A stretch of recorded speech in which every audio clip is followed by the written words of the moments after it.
प्रियकराच्या छळाला कंटाळून डॉक्टर तरुणीने घेतला टोकाचा निर्णय. 6 पानांच्या सुसाईड नोटमध्ये मोठा खुलासा. पहिली भेट ते टोकाचा वाद. नेमकं काय घडलं जाणून घेऊया. ही घटना आहे अँटॉप हिल परिसरातील.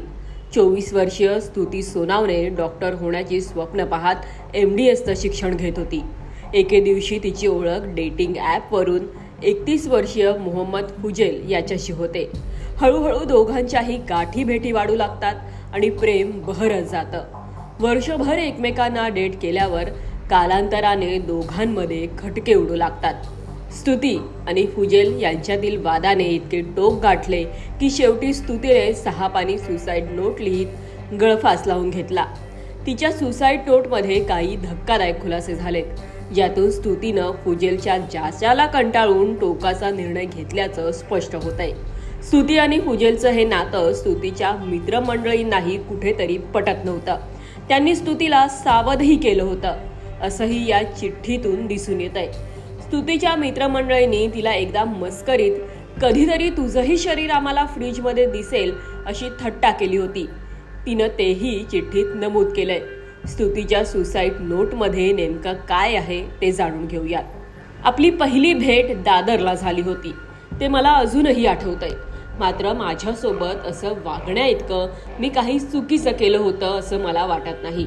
त्याने माझी स्कूटी तोडून टाकण्याची धमकी दिली. तो माझ्यावर ओरडला. त्याला वाटलं तोच एक चांगला माणूस आहे, पण ते खरं नाही. खरं तर तो सर्वात वाईट लोकांपैकी एक आहे. मी कदाचित मूर्ख आहे, पण मी स्वतःला थांबवू शकत नाही.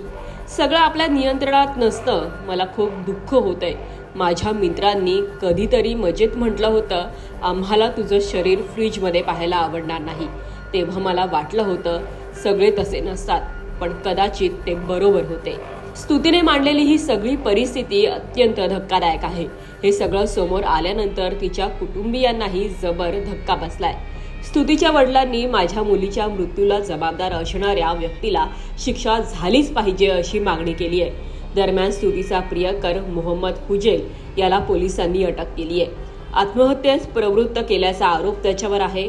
कोर्टानं फुजेल याला 1 दिवसाची पोलीस कोठडी सुनावली आहे. तर पुढील तपास सुरू असून योग्य ती कारवाई केली जाणार असल्याची माहिती समोर आली आहे. या प्रकरणी योग्य ती कारवाई होईलच, पण एक तरुणी जी डॉक्टरकीचं स्वप्न पाहत होती तिचा असा अंत होणं दुर्दैवी म्हणावं लागेल.